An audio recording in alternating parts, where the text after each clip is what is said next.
Well, hello there. I am sorry about that. It appears that I had a little bit of a technical glitch. Just bear with me while I see if we are back up. I think we are. Just 1 second.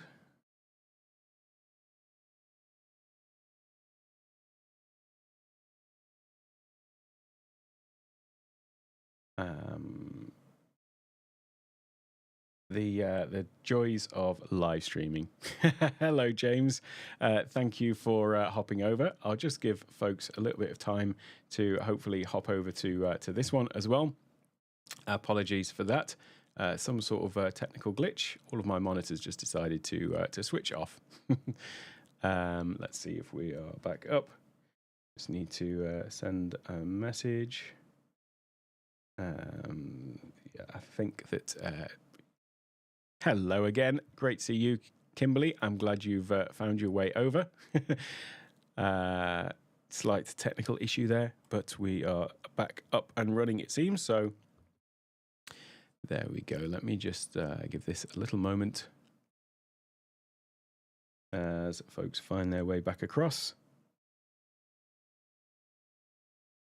And I think we should be back up and running very soon. Thank you very much. I'm glad that somebody has has posted it. So great to see folks making their way back across. So where was I? Intermission is the sign of a true production. Thank you very much. That's I will remember that one. I'll definitely remember that one for next time because these things do happen, don't they? So we're back. Thank you very much, David. Great to see you here as well, and George too. Okay, right. So let me just crack on then, and apologies for the interruption there.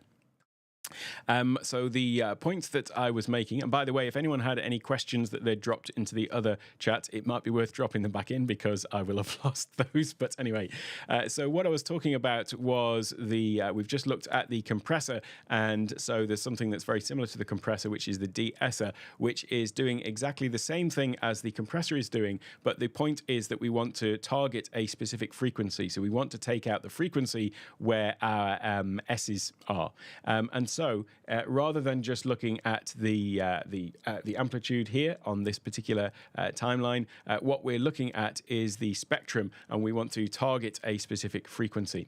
And so that is actually what's happening when we look at the de-esser. So if I just pop over here and then I'll switch over to the de-esser. Here we've got a slightly different chart. So in the previous previous video, we noticed that this compressor is looking at the input versus the output. Whereas if we go over to the de-esser, then you've got this little blip here. So this is representing that full spectrum. So if I just take a look back at here, we've got that bottom chart there, which is showing you the small spectrum of frequencies, whilst here we are now targeting a specific frequency. So we've got the same things as the compressor. We're talking about like the volume above which we want to actually affect that volume of those S sounds. We've got the same thing for the ratio, the compression ratio, the attack, the release, and the gain as well. But the one thing that is different is this frequency. And so now as I move this to the left and to the right, it's actually adjusting the point on the frequency, or the actual frequency that it is targeting. One thing I should also say is about the compressor just quickly is that what you'll notice here is you've also got these two bar charts, one on either side. The one on the left-hand side is the input volume. The one on the right is the output. And actually this red bar that is coming down from the top there, that is the amount of compression. So that is showing you how much it is being compressed by, which is obviously just this chart minus that chart. But if I come over to the de-esser, the way to do this is if you want to see where those harsh S sounds are, what you'll see is as I adjust this frequency, then if I was to move it all the way down here, there's actually very little going on in terms of compression because it's looking specifically for those S sounds. However, as I move it over this way, I forget where mine is about, something like the 4000 mark, then you may see that as I say things with S's in them, that you're seeing that it is having that effect and reducing those by applying compression only at those particular points. So that is the de-esser, and as I say, very similar in terms of the actual parameters as we've got with the other one there. So the next one I want to talk about then is the noise gate, and this has some similar properties to those other two that we've just looked at, but there is some things that are very different to it as well. And this is when we talked about the idea of a noise gate is to remove that background noise. So let's take a look at what's going on with a noise gate. And basically, if you think about just the sound coming in, and then just in a very simplistic terms, you've got some sort of background noise going on potentially, and then when you're talking, it's going to go up to a different volume, excuse me, and then the volume's going to drop down again to that sort of baseline volume. And what you want to do is maybe block out anything that is unwanted, and only allow the volume to come through, or the sound to come through, when you are speaking. So once again, we have this common thing of a threshold. So this is common to a lot of these processors. It's basically the point at which it's going to start acting. And then we could think about this in terms of we've got an input and we've got an output, just as we thought about it with the compressor. So the output, when it's below that threshold, we want to say, okay, let's not let any audio through. So we want the audio to be 0 in this case, or near enough to the 0 volume. And then there is going to be a point when we pass the threshold where we open the gate. So think of it like a door sort of swinging open. The amount of time it takes to let that door swing open, to let the audio come through, that then is the attack, just like we had with the compressor, the time that it takes it to come on. And then you've got the audio is on. What you may want it to do is, because your volume is, as you're speaking, is sort of potentially going up and down, it may be that it drops below the threshold at times, and so you want to make sure that you do give it time to between breaths or between words, where it doesn't just immediately sort of slam shut on you, to use the door analogy again. So you may want to sort of hold it open for a little while, just to be sure that you really have finished speaking. And so that is what is called the hold. That is how long you're going to basically hold the gate open before you allow it to shut, to be sure that you do actually want it closed. For want of a better analogy. And then there is the time that it takes to actually close the gate again, and that is called the release. So very similar to the compression there, we've got the threshold, the attack, the release. There's just the extra one of the hold there. But then we've got this other thing, which is actually how far we want the gate to shut. So this distance here, in terms of the input volume versus the output, this is the range. So how much do we want the door to close? I mentioned earlier that for me personally, I have it so that when I stop talking, it's completely silent, the gate shuts, there's nothing that comes through from my microphone. However, you may want it to be that there is still some ambient noise in the background, so it doesn't sound so harsh. But like I say, the reason for that for me is that I just don't want any audio going through in meetings when I'm not the one that's supposed to be talking. So that is the range, but you can adjust that range, and if you want to make that a smaller amount, so that it's just maybe just half closing the door to allow some of the audio through, but not all of it, that is the range there. So if I just come back to the Rodecaster and we take a look at the noise gate, there we've got the threshold, we've got the attack, the hold and the release, and the range. So the range goes from 100 to 0, 100 being all the way closed. If I was to open this all the way up, you can probably hear there's some background noise in there. And if I was to just turn this now whilst not speaking, it's basically turning that noise down. I don't know whether you could hear that particularly, but I could certainly hear it in my monitors.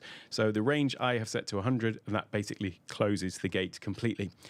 But then if we just take this a little step further as well, because obviously we're not just talking in completely square waveforms.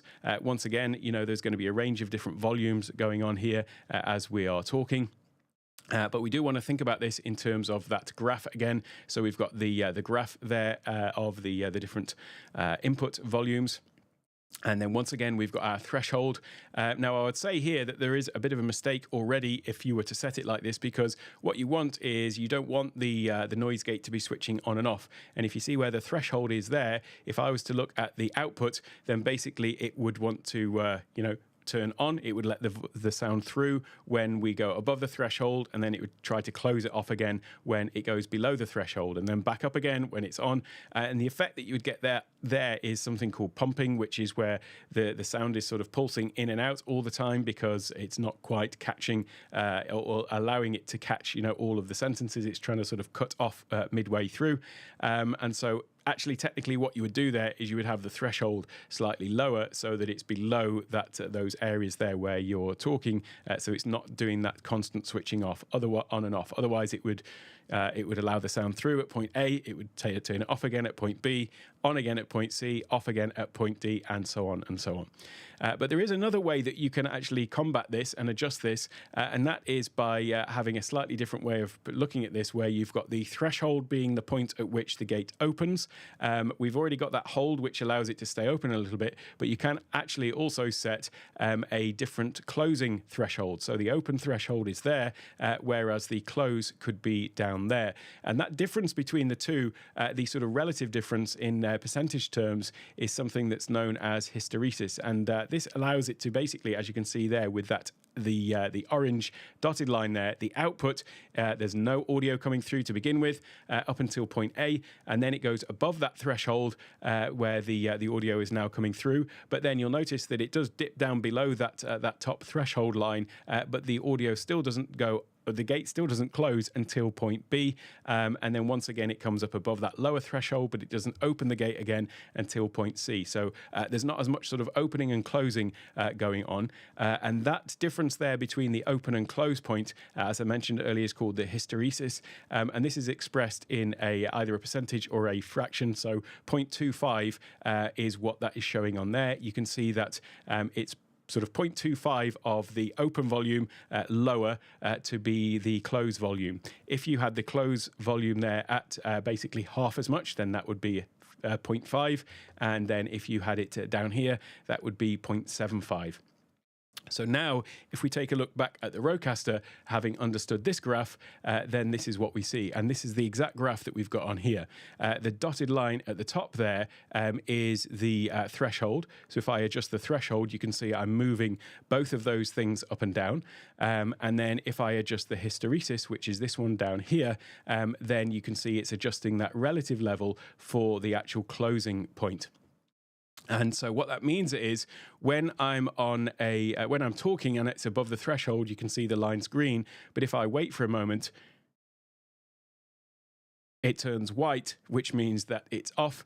And so it doesn't actually go white until it passes through that line. So that's just to sort of put into context exactly what's going on with the Rodecaster. So there is a number of different things that people do with the noise gate that can cause some quite odd effects. So one of them is that thing of the sort of pumping, which can be caused by having the threshold too high. So if the threshold is too high and the hysteresis is more like 0, then what you would get is you would get it that as I'm talking, there are parts of the audio that are coming through, and there are parts that aren't as I'm coming out, and there's little bits coming through. So that is one thing with the threshold being too high.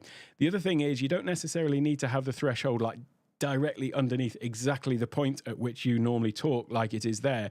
What you're basically trying to do is knock out anything in the background. So, I tend to err on the side of caution, have that a little bit lower. So when I'm not talking, it's not picking up me on the keyboard, but it does open for sure, when I'm talking. But then also that hysteresis, I tend to put that sort of down this way a little bit so that it doesn't actually switch off until it's dropped below that level. The other one that can cause issues sometimes is either the attack or the release. If the hold is too small, so it's not keeping it open for that amount of time, and if the release is too short as well, and if you didn't have this hysteresis set to anything lower than the threshold, then that can cause this thing of it basically just sort of, if you sort of tail off at the end of your words, for example, or your sentences, then it can sort of clip the end of those off. Similarly, if the threshold is too close to where you normally start talking, then it can be that it sort of misses the beginning of your, when you're speaking, it sort of misses the beginning of the words. So the noise gate is something that can cause these sort of issues for people. James, the graphs are live on the Rodecaster Pro 2. I'm not sure on the Rodecaster Pro 1, actually. And interestingly, the Rodecaster Pro 1 has all of this stuff, except it doesn't have the hysteresis. So that's just one point to mention. But the graphs are live on here. They're not actually live in Rode Central. So when you are adjusting these things from Rode Central, you don't get the live graphs in there. However, with the Streamer X, when you're using their Unify software, those do have the live graphs. So when you're using Streamer X with the Unify software on the Mac, it does have the live graphs on there. So that is the noise gate, and those are those different things. So hopefully that sort of explains what these different things are, and with relating them to the chart, I hope that gives a little bit more of an insight into what you're actually changing when you're changing any one of these different things. So next up then, having looked at the noise gate, and as I say, this has got the threshold, the attack, the hold, the release, the range, and the hysteresis. Then next, let's take a look at some of these other processors. So far, we've looked at the compressor, the de-esser, and the noise gate. So let's now take a look at the high-pass filter, the equalizer, and the audio exciter, the Aural exciter it's called, actually. So let's take a look at those. And those are all things that are operating on some specific part of the audible spectrum. So they're changing the amplitude with respect to frequency. They all have that in common. So let's take a look at those on the Rodecaster then, if I just come back to my top-down shot, because these are actually a little bit simpler. So first of all, the high-pass filter. I mentioned that the point of this is to sort of knock out some of these low-end noises, so the sorts of things that you might have associated with machinery, fans, air conditioning units, maybe the rumble of traffic outside. And this chart here is basically just representing that chart that we've just taken a look at. So we're looking at this spectrum analyzer type chart when we are looking at this chart, and what this is saying is we're setting a frequency here.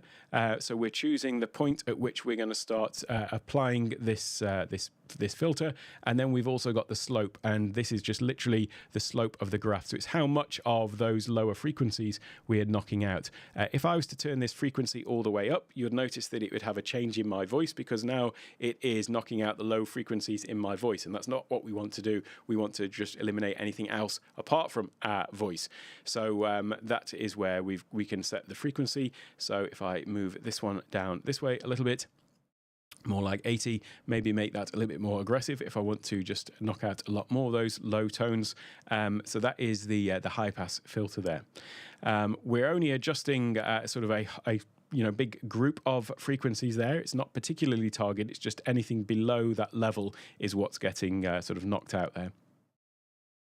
The next one then that we can take a look at is the equalizer. So the equalizer now is again looking at that same range of the frequencies, but here we've got a few different adjustments that we can make. So we can either adjust the sort of high tones, we've got the mid tones and the low tones here. So here what you're doing is you're adjusting the position. So if I adjust these high tones, you can see it's adjusting the sort of position on that chart. You can see the little dot moving up and down there. But then we can also decide how much we want to boost those up by. So if I do this, you can hear that it's really sort of boosting up those high tones far too much, in fact. And I could also take those all the way down. So it's now eliminating those high tones from my voice. There is actually a sort of semi-hidden feature on here as well, which is if you double tap on this, or tap and press, I forget which one, tap and press, then it changes and it says high Q. And what this is doing is this is now changing the width of that. So you can see how that's now getting very narrow to a very small point, much like the de-esser was. Whereas if I turn it this way, now it's becoming a much sort of wider area that it is applying to. So it's not really obvious that you can do that. That is a press and hold, and it changes from that. Was it press and hold or was it double tap? I always forget, even though I've just done it. Press and hold. Yeah, there we go. So then now we can do the same on that one. So if there was some really specific frequency that you wanted to take out, then technically you could do this as well. However, that's not really the intended purpose of this, but you could be very targeted about the particular frequency that you wanted to remove. Let me just take those ones back. In fact, let me just make that a little bit wider before I screw things up too much. So that is the equalizer. We're doing the same sort of thing, though, as we were looking at with the de-esser, where it's targeting specific frequencies, and then also that low-pass filter. The next one then is the exciter, and again, this is from Aphex Audio, and this is a very specific thing, which is a little bit abstract, really, but you've got two aspects to this. So one is the big bottom, the most amusingly named of all of the processors. And then you've got the Aural exciter as well. And so what these are doing is the big bottom is affecting the low tones here. So that's adding sort of depth and richness to your voice. And so you can use the tune to show, again, the frequencies that is being applied to. And then you can also use the drive to affect how much is being applied. So it's adding this thing to the low tones. And if I turn it all the way off, that's the effect with it off. So as I say, it's a little bit abstract because, as you can see from the little squiggly line there, it's not doing something really sort of direct that I can represent on a chart, but nevertheless, that's what it's doing. The opposite then with the Aural exciter, that is adding sort of clarity and richness to the higher tones. So you can change the tone that is being applied to over here. Now it's changing this one. And then the harmonics, again, is how much of it you are applying. So 0 being it's not really having any effect, and increasing it there is how much that is then affecting. With all of these different processors, so you can just click to go through them. You can turn each of them off individually. So if I tap that, it's going to turn it off. And then you can also, if I go out from here, you can also turn off all processing like this, and then I can click that to turn it back on as well. So that is the processors. So if I just come back over here for a second, there's a few other things that is worth mentioning, and that is specifically about the signal chain, because here we've been talking about all of these different processors that are doing different things to the sound that is coming, from our microphone into our mix. So if I just take a look at what's going on, we've got our microphone, obviously. So the audio is coming from my mouth into the microphone. That is basically step one. But then we also do have microphone gain, and that's something that we set up when we connect the microphone. So let's just come back over to the Rodecaster. When we look at our mic here, this is the mic level, the input gain, and so we want to set that so that we're within this sort of little green band here when we're talking. Anything too much into the red or at all into the red is not what we're looking for. That's going to start to that potential for clipping where it's too loud and gets distorted, and anything below there is going to be too low. So we want to set our gain first of all. So then we have, after the microphone, then it goes through a series of processes. Now, you don't have any control over the way that these are set up in the Rodecaster, but just know that they are in this order, the way that they appear on the screen there. Because what you want to do is you would have subtractive processes first. So things that are going to take away anything from your signal, you would have those first of all. Before you start sort of enhancing it, you don't want to enhance something and then start removing things. So you have your subtractive processes first. So the high pass filter, removing those low tones, the de-esser, removing those particular frequencies with the S sounds, and then the noise gate. Obviously, it is still technically a subtractive process, usually either on or off, or maybe closing it part of the way. Then you've got the compressor, which could be doing a bit of both, reducing the high tones and then adding gain. And then you've got things like the equalizer, the Aural exciter, and then the big bottom. And those are all additive processes, so they're adding something to the signal. So if you were using, standalone audio devices in a studio, you would have full control over how you sort of connect all of these things up. But as I say, in the Rodecaster, they're pretty much just connected in this order. There is one final one, which is the panning. So you can decide, obviously the mic is mono, but then you can decide whether you want it to just go to the left or the right channel. And then finally, you've obviously got the fader on the device itself. So if I come back over here, just down below this screen here, then I have got obviously the fader where I can increase the level of my microphone by sliding this one up and down just like that. So that is the fader, and that is basically the last step then in that chain. So that is the signal chain for my microphone. So What we have, though, in the PodMic, I just want to mention this because I mentioned it right at the beginning. One of the things that's great about the PodMic USB is when you're using it over USB, you actually have nearly all of that processing on board built into it. The only things you don't have is the de-esser, the equalizer, and the panning, because obviously it's a mono mic in any case. But the one that I think is really great that it has on board is specifically the noise gate and the high pass filter and the compressor as well. But the noise gate in particular, because that allows you to have that sort of clean audio with no background noise when you're not speaking directly from the mic over USB. I mentioned before that I was using the MV7 previously before I was using any mixer whatsoever. That is another great mic that has both USB and XLR. But I did have to use a third-party software for the noise gate in that case. So it's just good that the PodMic has it on. So I just thought it was worth just mentioning that whilst we're here. But this particular signal chain then is for this mic. But obviously there are up to 4 mics that could be coming into the Rodecaster Pro 2. Then we've got all of those other channels, and in fact each one of those has its own set of processors. So whilst this might be mic 1, we could potentially have the same signal chain going on for mic 2, 3, and 4. Also for the USB, and I mentioned that it's got 3 USB channels: USB 1, USB 1 chat, and the USB 2.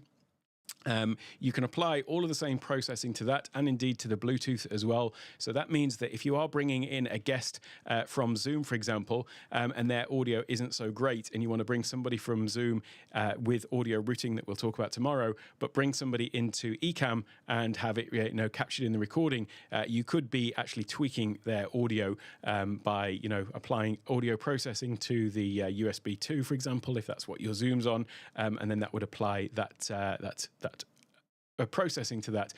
One thing to be aware of, though, is just make sure that you know whether you've got processing on or off, because actually you may not want to have processing applied to your USB channels. I speak from experience because I did something just like I was just talking, trying to affect somebody's recording of somebody's voice coming in. I forgot to turn it off, and then because I had a noise gate on, when I was then playing something else over that USB channel, then it was basically sort of the audio was pumping in and out of just background music that was playing from something else on my computer. So generally, you probably don't want things like noise gates on those USB channels unless you're very specifically trying to capture, spoken word or things like that. But again, you can also use it on the Bluetooth as well if you are bringing in somebody from over Bluetooth into your mix, into your production, or whatever it is.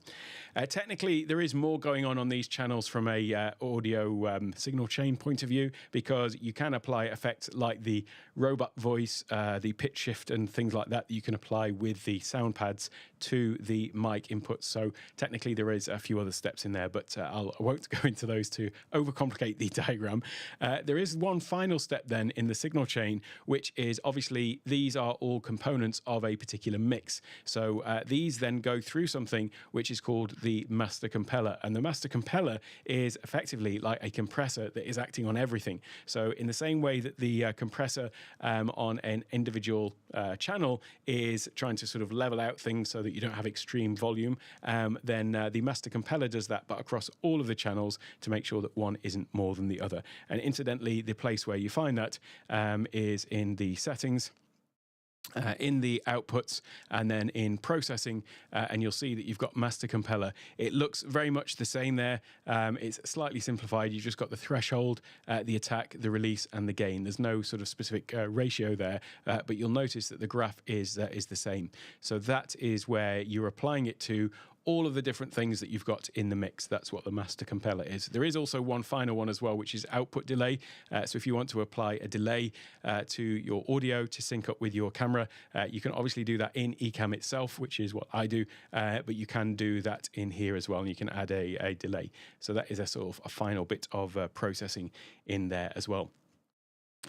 So that is signal chain. And so the thing to note then is that the order of these, as I say, although you can't technically go in and change these in the Rodecaster in terms of switch things around in terms of order, you do want to go through them in this order, because if you are adjusting something further down the line and then you come back and change one of those earlier things, then it's likely going to, sort of upset the thing that you've just changed that's further downstream, if that makes sense. So that is the importance of signal chain. There's one thing that I want to talk about finally, which is the background noise removal, because I have people on calls often who are asking about this, which is they're doing all these things with the Rodecaster. And that's fine. But when they're listening in their monitors, they can still hear background noise whilst they're speaking, because we've got this now set up so that when I stop speaking, it goes completely silent. You're not hearing any noise. But whilst I speak, if I'm listening to my voice in my ears, I can hear the sound of the air conditioning unit. And because you are likely highly attuned to the sounds that are in your room, like when you're listening and you're listening for these things, you're probably going to be oversensitized to it to the point where you really hear it. And so, like, if I was to just sort of really listen now, I can hear my aircon in the background and I really notice it. However, it's likely that until I actually pointed it out, the majority of people probably couldn't hear it who are watching, because they're listening to my voice and that is where their focus is. So I would say that if you do have some sort of background noise that isn't really extreme, then it may well be that that other people don't notice it as much as you do. And you can let me know in the comments whether you think that you can hear my aircon going whilst I'm speaking or not. If you are on things like Zoom, then there is obviously background noise removal that you can just toggle on in that if you've got some extreme cases that you want to get rid of it. But then if you are just for recording, then there are a couple of things that you can try out to actually, if you physically want to remove that noise completely from the background. I mentioned audio hijack, which is what I used before. That has a background noise removal feature, which is great if you've got a consistent background noise, like something like the hum of an air conditioning unit or something like that. In that case, what you'd do is you wouldn't use your noise gate, you would just leave it open all the time. But what audio hijack does is you can set that to basically listen for that background noise, and you remain quiet while it listens for the background noise. And then it just applies this filter, which is knocking out those specific frequencies. It works really well at removing those consistent background noises. However, if you're in a situation which is like randomly noisy with maybe, horns going on outside, from traffic. So not really a consistent noise, but, varied noises, or, maybe somebody, a noisy neighbor causing noise and so on. Then you would be considering something like Krisp. So that's spelled with a K, KRISP.ai.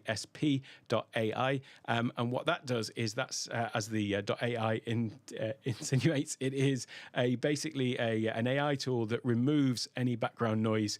So it's listening for the human voice and removing everything else that isn't. It is really effective, actually, because I do a podcast, the Creators Pod, and one of the things we do at the beginning of the episode is clap to sync up our video with our audio. And Keely, one of the gang there, she's got Krisp, and when she claps, it literally removes the clap, but we can still hear her speaking. So it's very good at removing those noises, and you just won't hear anything at all. So that is an option.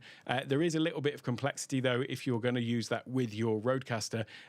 If you want to, if you're bringing in stuff from the Rodecaster through Krisp, there's a bit of a loop round that you have to do. But nevertheless, that is something worth looking at if you're looking at something that can just remove all sorts of background noise.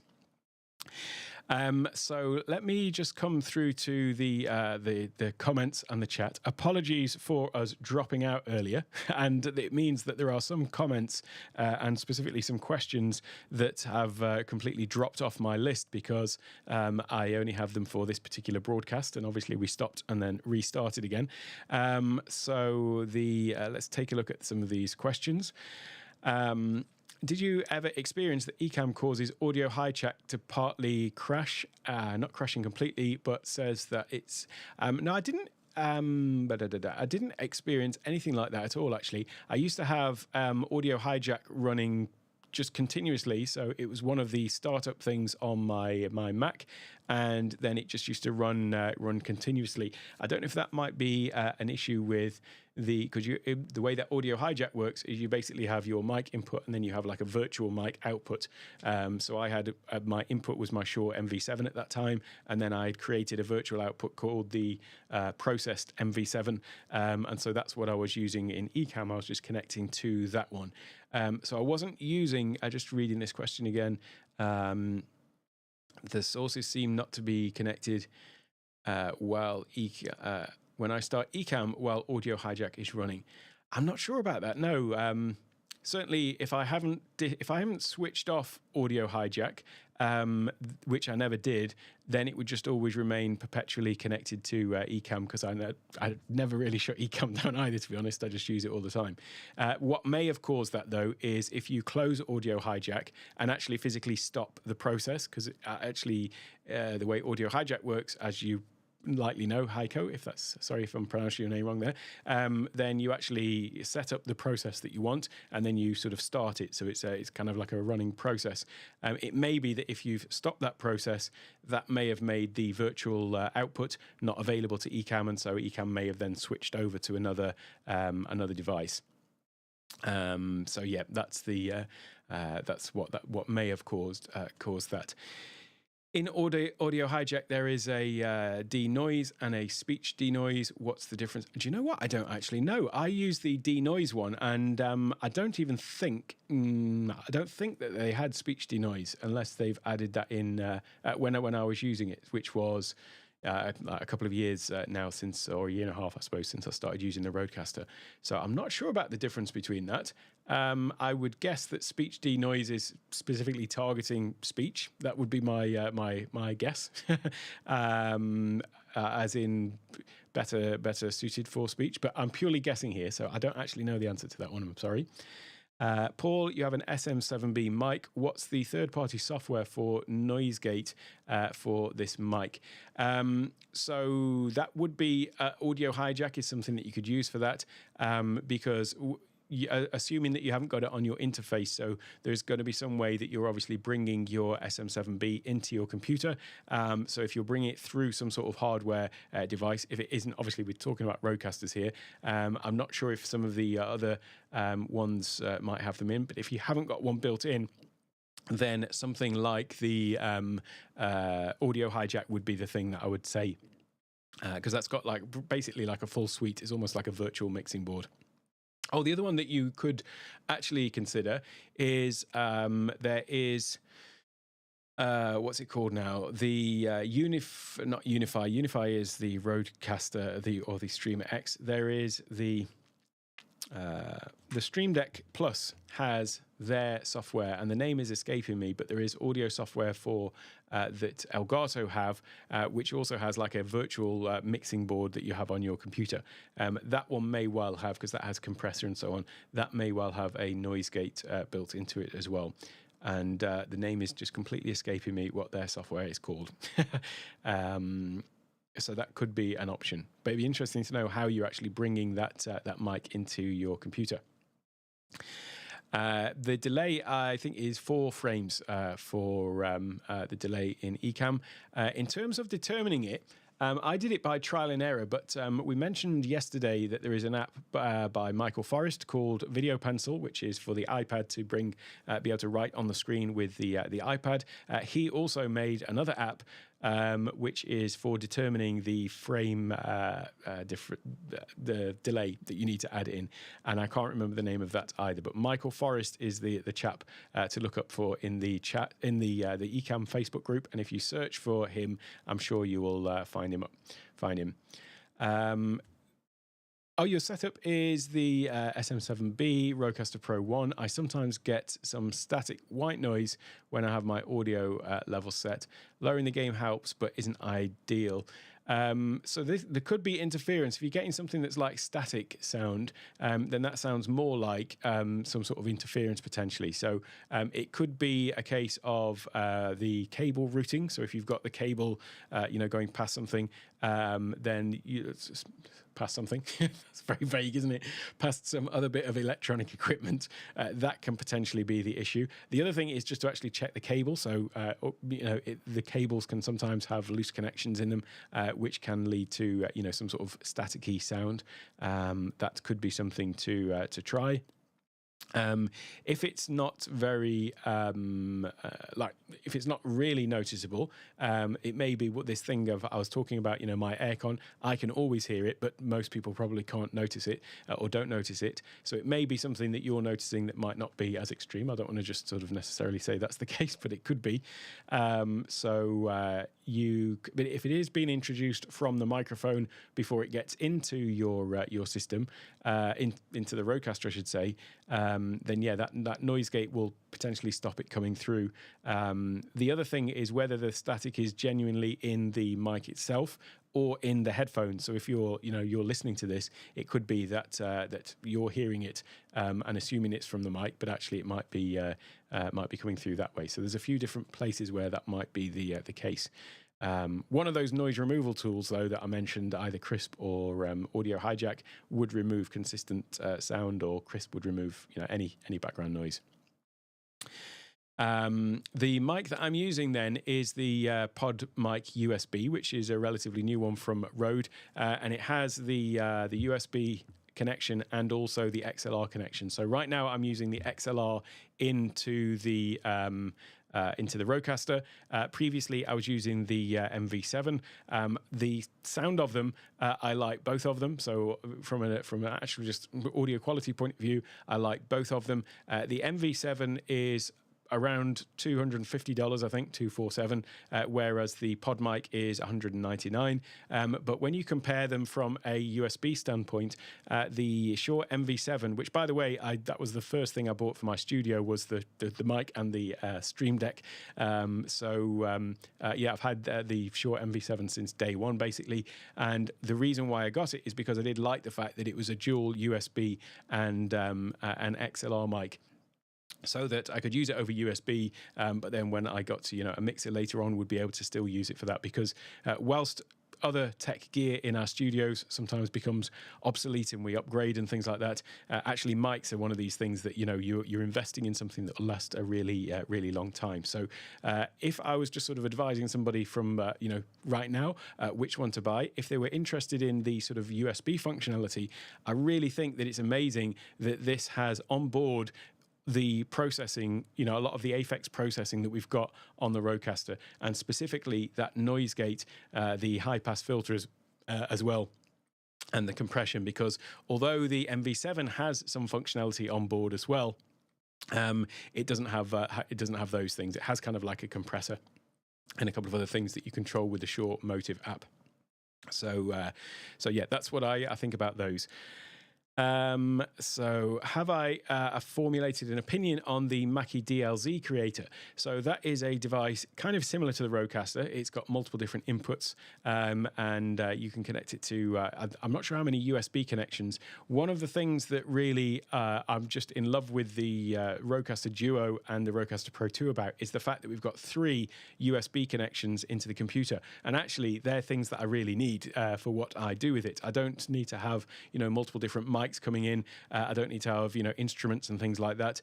For me personally, it's all about having these 3 separate USB channels that I can connect to my computer. I can have one for Ecamm, one for Zoom, one potentially for Zoom ISO, or maybe use that one instead for, Discord, so that I can have these multi-channel. And when we talk about audio routing tomorrow, we'll talk about why it's important to have a separate channel for each one. And then in actual fact, on the Rodecaster Pro 2, I then bring my system audio in from a headphone jack out of my computer and then into a stereo pair into the back of the Rodecaster. So effectively, I've then sort of fudged my way into having 4 connections to my computer. So that is something that is lacking on the Mackie. So for my use case, the Rodecaster is still the one that I would prefer, and I haven't tried the Mackie one. I know that the Mackie DLZ has got some other functions that the Rodecaster doesn't have, like when you're in a group setting with multiple mics in the same room, you can set priority so that if you've got 4 people around a table, you can, as the host, have the priority that it will make sure that your level stays there, rather than if 2 people talk at the same time. So there's some functions like that the Rodecaster Pro doesn't have. But given that I'm sitting here in the remote north of Thailand with just me in my studio, that particular function function isn't of use to me. It does have some other audio processing capabilities that the Rodecaster doesn't, and I understand is a little bit more suited to potentially to musicians for some of the functionality it's got. But again, it's not for me. So my opinion is I absolutely love the Rodecaster Duo. Actually, I feel like even the Rodecaster Pro 2, the number of connections that went sort of unused has been solved with the Rodecaster Duo. So for me, the Rodecaster Duo is kind of like the one that, if I had to choose one out of all of them, that's the one that I would stick with. So Heiko, someone told me to set the mic gain as low as possible. Do you agree? I'm using an Elgato Wave 3. Not necessarily, actually.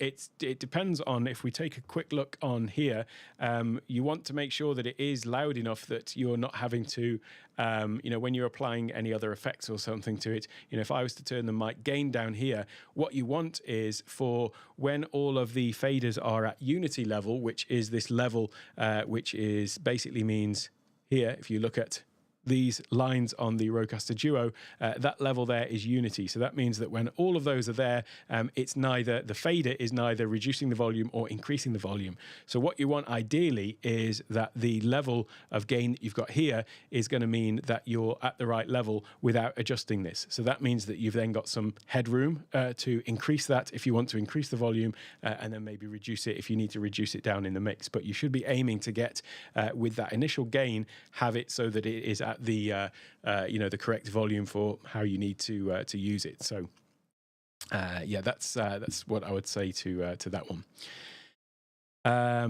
So if there are any other questions, it looks like I've got to the end of the list. If there's any questions that I didn't get to though from yesterday.